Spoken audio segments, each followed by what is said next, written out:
Ce ne sont pas toujours ceux qui brillent le plus qu'on remarque, mais souvent ceux qui éclairent les autres en silence.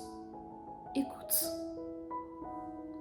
Dans une ville brillante où chacun semblait pressé, vivait un homme que tout le monde connaissait sans vraiment le voir. On l'appelait Sami. Mais peu savaient son vrai nom. Il traînait derrière lui un vieux sac usé et portait toujours les mêmes chaussures, trouées par le temps. Certains disaient que c'était un sans-abri.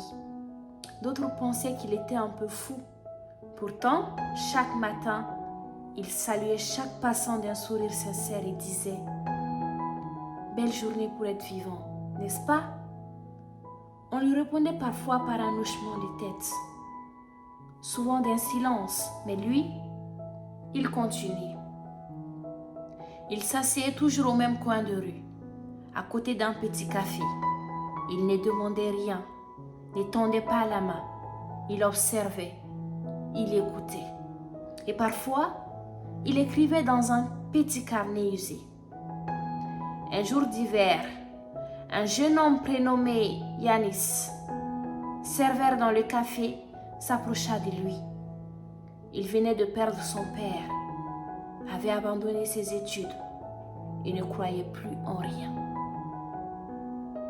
Sami, assis comme chaque jour, lui dit simplement « Tu sais, même une chaussure trouée peut aller très loin si celui qui la porte continue d'avancer. » Intrigué, Yanis s'assit à ses côtés.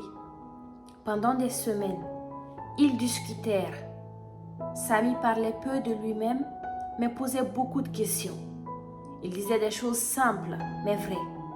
Pas de grandes phrases, pas de leçons, juste de l'écoute, du calme et une incroyable sagesse. Puis un jour, Sami ne vint pas, ni le lendemain, ni les jours suivants. À sa place, Yanis trouva le vieux carnet. Sur la première page, un mot. À toi qui lis ceci, si la vie t'a cassé, c'est peut-être pour te reconstruire autrement. Tu es plus fort que tu ne le crois. Et si tu peux faire du bien autour de toi, fais-le. Même un sourire peut sauver une vie. Ce carnet était rempli de petits portraits, de phrases inspirantes, de souvenirs. Sami avait été professeur autrefois. Il avait tout perdu.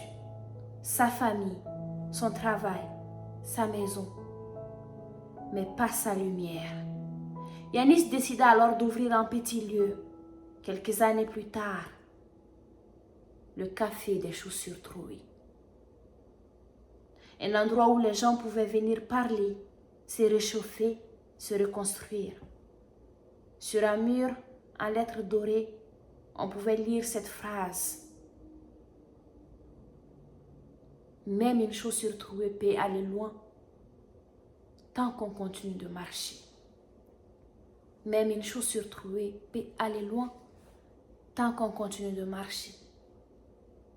Mille et une histoires.